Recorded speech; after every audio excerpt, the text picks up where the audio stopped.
Hey everybody, off the Mike Sports Network here. Some NBA playoff reaction, and directly related to the Cleveland Cavaliers. As you guys know, I ride and die with the Cleveland Cavaliers.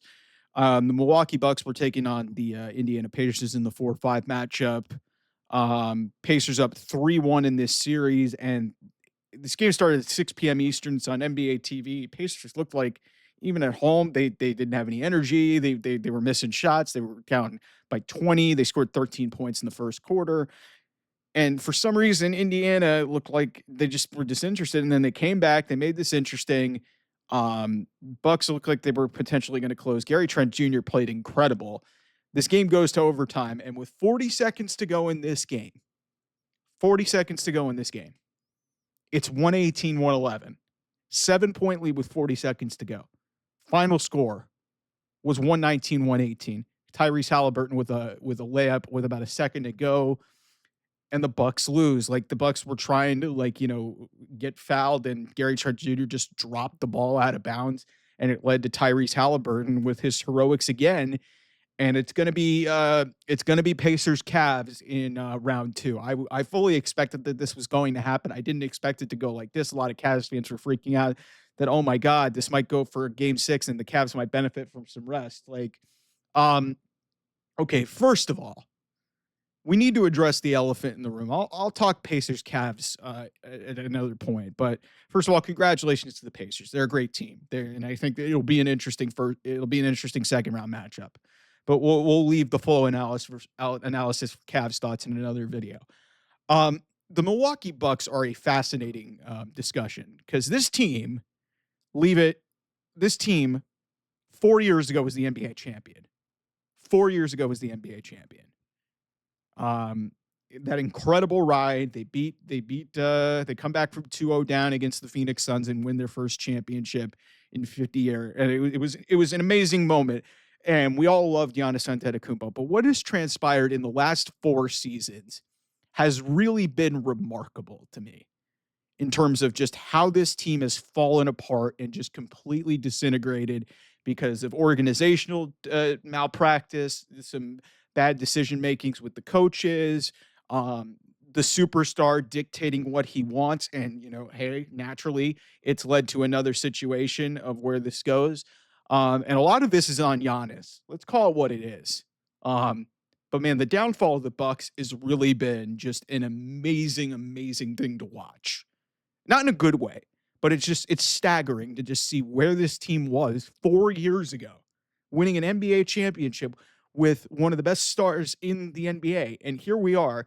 They haven't gotten out of the first round the last 3 seasons.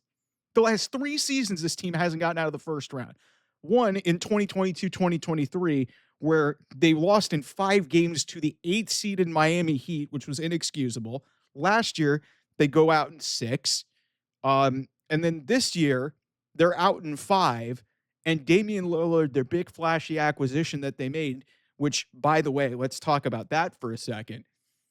You never needed to make that trade. That's a big reason why the Boston Celtics are so great right now, because Drew Holiday, the guy who was deemed expendable, goes to Portland, and then Portland ships him over to Boston. And now look at them. Boston's got this formidable group, and I never thought Drew Holiday should have been moved in the first place. I love Damian Lillard. That was a terrible idea, and that was completely initiated by Giannis Antetokounmpo. Let's go back to, I think it was either a season or two ago. I can't even remember. Adrian Griffin was hired after Mike Budenholzer got fired. About 30, 40 games into the season, Giannis doesn't like what he's doing, gets him out for Doc Rivers. And what's happened the last 2 seasons? They haven't gotten out of the first round. Leave out the fact that they blew a 7-point lead in 40 seconds. That is a microcosm of what the Milwaukee Bucks have been the last 3 seasons. Because since they were in the 2022 conference semis, up 3-2 against the Boston Celtics, who ended up going to the NBA Finals that season. This has just been a abject failure of an organization, and it's going to be really interesting to see what transpires moving forward, because I think this is going to be the summer of Giannis. I really do. I don't see how the Bucks can move forward. I think their ceiling has been reached. Look at the evidence right there. Last 3 seasons, they can't get out of the first round. Their payroll is ridiculous. They had to ship out Chris Middleton because he can't stay healthy. They got Kyle Kuzma. Kyle Kuzma is not even on the court to finish the game. Like, I mean, I'm watching this game and I'm like, oh my God, they're actually going to maybe force this and could maybe be interesting for Indiana. And then they totally just self destruct. This is a quintessential, and Doc Rivers is probably going to be gone. I don't know why they made that move to go to Doc Rivers. Hey, Doc Rivers has been, riding on the coattails of his one championship with the Celtics back, 15, 16, 17 years ago, back in 2008. And here we are. Like again, things change so quickly in the NBA.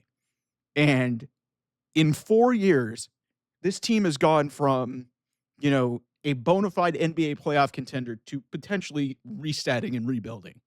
Because I think Giannis has got to get traded in the offseason. And I can kind of evaluate, where this whole thing is going to go at another point. But, congratulations to the Indiana Pacers. But man, one of my mentors in this business, one of the great people that I've had the pleasure to work with in Ben Maurer always tells me best stories in the losing locker room. This is all about the Bucks. What the hell happened?